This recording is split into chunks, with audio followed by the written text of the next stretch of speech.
여야가 지금 뭐 치열하게 상호 불신 가운데 갈등을 겪고 있는 가운데 청문회 없이 국세청장이 임명됐습니다. 함께 보시죠.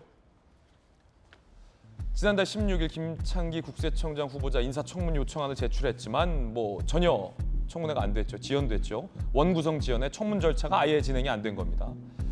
지난 8일 정부로서는 청문 경과 보고서 재송부를 요청했습니다. 자, 하지만 청문회가 안 됐죠. 결국 윤석열 대통령은 국세청장을 임명했습니다. 더 이상 국회에 시간을 끌면서 공석으로 둘 수는 없다라는 취지입니다. 그러자 여야가 또 갈등입니다. 민주당과 국민의힘 이야기 들어보시죠. 인사청문회가 도입된 이후 청문회를 거치지 않고 임명된 경우는 없었습니다. 정부와 여당이 짝을 맞추어 국회를 무시하고 있습니다. 윤석열 대통령이 진정으로 국회의 협치를 바란다면 즉각 국세청장 임명을 처리하기 바랍니다.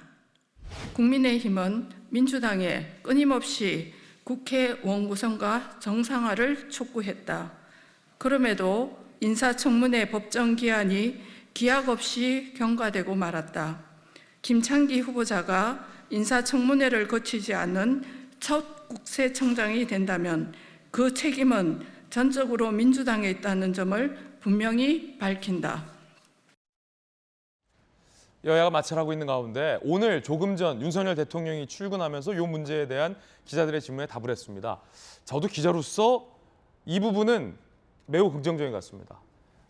전임 대통령은 청와대 출입 기자들이 만나려 만날 수도 없었고 역대 대통령도 마찬가지였고, 하지만 윤석열 정부 때부터 달라진 건 기자들이 국민들을 대신해서 궁금한 질문을 물었을 때 매일매일 대통령과 만나서 물을 수 있다는 것.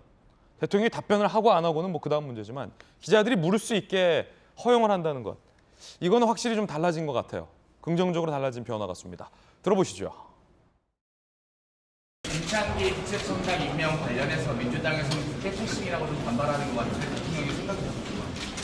글쎄 마냥 기다릴 수가 없고 다른 국무위원들은 좀 국회가 정상화될 때까지 원구성이 될 때까지 좀 더 차분하게 기다리려고 하는데 이런 세정 업무는 그대로 계속 방치할 수 없어가지고 부득이하게 인사를 했습니다. 여야 두 분의 이야기도 좀 간략히 들어보겠습니다. 더 이상 기다릴 수 없었다라는 게 대통령 발언이었습니다. 이영수 의원님. 사실 지금 이 인사청문회를 못하는 이유는 원구성이 안 돼서 그런 거잖아요. 그렇죠. 원구성이 안 되는 이유는 민주당이 법사위원장을 국민의힘에게 준다고 약속을 해놓고 약속을 파기했기 때문에 지금 원구성이 안 되는 거잖아요. 그러니까 귀책사유가 민주당에 있는데 민주당이 또 국민의힘이나 정부를 그리고 대통령을 공격하는 것은 아주 이율배반적이라고 생각을 하고요. 그리고 이제 국세청장은 지금 비워둘 수도 없는 자리이고, 그리고 이제 그 국세청장 대상 임명되신 분이 이제 계속 국세청에 계셨던 분이잖아요. 그래서 고위공무원단으로 있으셔갖고 그동안 꾸준히 어떤 검증과 이런 것들을 거쳤던 분이기 때문에 민주당도 양해를 하리라 생각을 하고 이건 임명을 한 거고요.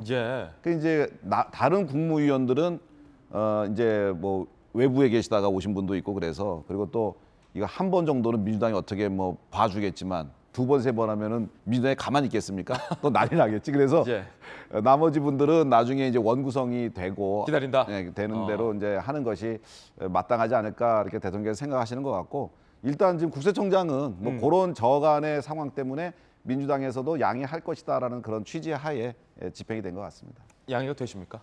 전혀 안 되죠. 전혀 안 된다. 양해할 마음이 없습니다. 우리 이양수 의원께서 그냥 자의적으로 막 해석하는 양해 안 하면 안 될 것 같은 분위기를 만들어 주셨는데, 이게요 4대 권력기관장, 4대 권력기관이라 하면 검찰총장, 국정원장, 국세청장, 경찰청장. 아, 국세청장도 거기 들어가요? 그럼요. 국세청장이 4대 권력기관에 들어갑니다.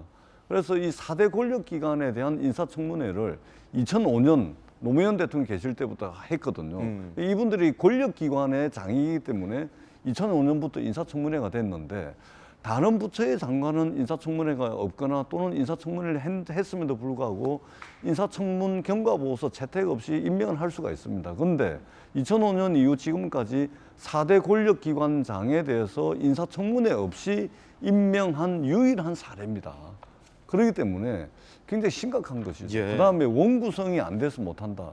근데 지금 이제 21대 국회 후반기 원구성을 해야 되는데 먼저 국회의장단을 먼저 뽑아야 됩니다. 국회의장단만 뽑게 되면 국세청장 또는 교육부 장관, 보건복지부 장관 인사청문회를 할 수 있는 인사청문 특별위원회를 구성을 할 수가 있는 것이거든요. 그러니까 법사위 문제가 정말로 쟁점이라면 그건 일단 제껴두고 국회의장단만 먼저 하게 되면 인사청문회를 바로 할 수가 있습니다. 근데 이것조차 안 하는 것이죠. 그다음에 법사위원장도 국민의힘에 준다라고 합의문에 되어 있는데 그 법사위원장을 넘기는 조건이 뭐냐면 법사위원회가 사실은 다른 법률과의 뭐 충돌은 없는지 체계와 자구심사만 하게끔 되어 있는데 지금은 모든 상임위의 상황 역할을 하고 있기 때문에 예. 법사위가 체계와 자구심사만 하는 것으로 법사위 위상을 고치고 난 뒤에 국민의힘에 준다라고 했는데 지금 그 권한 이상의 상황 역할을 하는 법사위원장으로 국민의힘 가져가려고 하는 겁니다. 그러다 보니까 이게 합의가 안 되는 것이거든요. 그러니까 절차적으로 예. 의장단을 빨리 구성을 하면 한다면 인사청문회 다 할 수 있다 이 말씀을 드리도록 하겠습니다. 예. 법사위원장 논란도 계속될 걸로 보입니다.